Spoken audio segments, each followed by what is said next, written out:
And that's the case with the whole Islamic civilization in general. If you look at everything that the civilization gave birth to, the Muslim civilization, the glory and the greatness and the magnanimity that we speak of, all of it was triggered by a desire to serve the Qur'an. And one of the Imams, Ibn Khaldun radiallahu anhu, he said there's over 400 sciences, including non-religious sciences. There's over 400 sciences that were produced by the Ummah of the Prophet ﷺ. All of them were triggered by a desire to serve the Qur'an. For example, one of the great mathematicians, Ibn Muqla, one of the great mathematicians of this Ummah, Ibn Muqla, his maths was inspired by a desire to serve the Qur'an. Because what he said was that when I read the Qur'an, I found that there was a spiritual vibrancy, there was a tone or a mood to the Qur'an. And he said that tone required for the Qur'an to be written in certain script. So he designed his own font for the writing of the Qur'an. So he said that, and so he's one of the founding calligraphers. And he said that just for me to bring about a font in which the Qur'an could be calligraphed authentically to suit the spiritual mood of the Qur'an and its spiritual vibrance, to suit that, he came out with formulas by which he could design his own writing, what we call naskh now, right? And he wrote the Qur'an according to that. So even the script of the Qur'an and the maths behind that, the numerical dimensions behind the letters, all of that was triggered by this desire to serve the i'jaz, to maintain this miraculous nature of the Qur'an. And we could look at that with anything. Astronomy, and it was triggered directly by one verse inside the Qur'an. Allah subhanahu wa ta'ala, He speaks about the ayat of the Qur'an, the verses of the Qur'an being ala mawaqi'in nujum. He said that the verses of the Qur'an are on the clusters or upon the patterns of stars. So one of the scholars, he said, okay, for us to identify the patterns of verses, we have to understand the patterns in the heavens.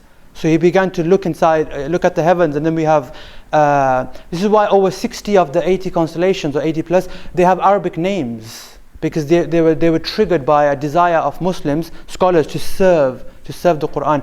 So munasaba is one. That's the first. And the second thing that we'll be looking at is maqasid. Maqasid al-suwar.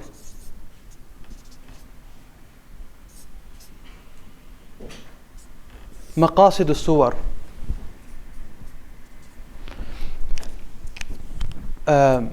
This is extremely key. This is also very recent too. Maqasid al-suwar meaning the objectives of the chapters. The objectives of the chapters of the Qur'an.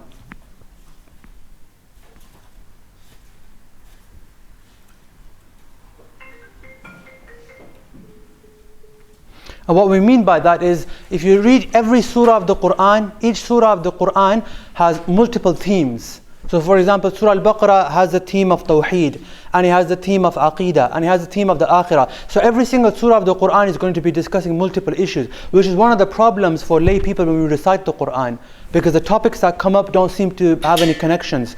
So but the scholars have identified, and there's also works on this. Later on we find a lot of works emerging on this idea.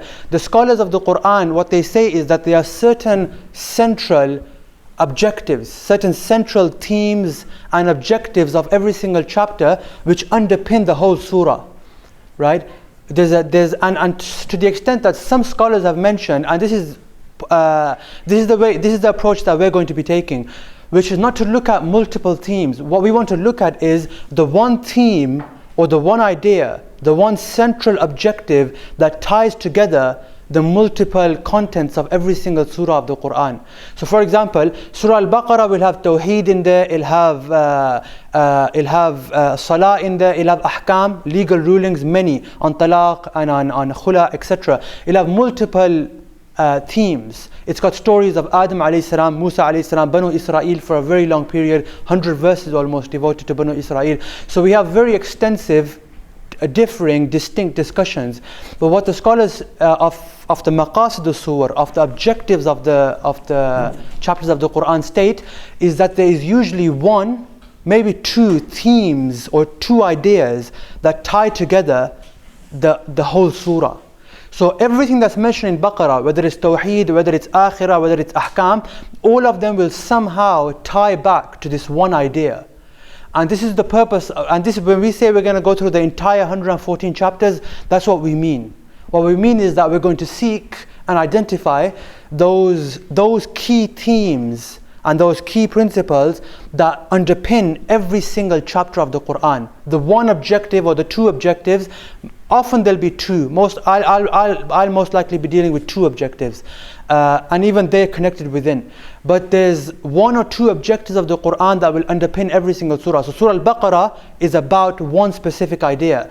All of its contents in its 286 or 85 verses, all of its contents tie back to that one idea. Surah Al-Imran similarly has one or two central themes. Everything inside the surah will tie back to that one or those two ideas. What that gives us is a roadmap. And that's what the objective of the course is, to give everybody a roadmap. So every time you go back to the Quran, we understand, okay, why is this verse in Surah Al-Baqarah? Why is it not in Surah Al-Alaq? Or why is it not in a different surah? What is it doing here? So what we seek to do is connect it back to that one idea, to that one theme. And that's what the scholars identified as maqasid. And there's other names, by the way. So throughout the ages there have been multiple names given to these sciences, even munasabah. So maqasid al-suwar, for example, in some places you'll find it known as mahawir. Mahawir. A mahwar in Arabic is a pivot, the thing around which anything else orbits, right? So some of the scholars call it mahawir al-Quran, like Shaykh Muhammad al-Ghazali, one of the recent Egyptian scholars. He has a book on the mahawir of the Quran. He says that there's 5 mahawir, there's 5 pivots around which the entire Quran orbits.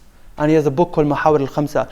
It's also called maqasid, it's called mahawir, it's also called madamin, themes or objectives, right?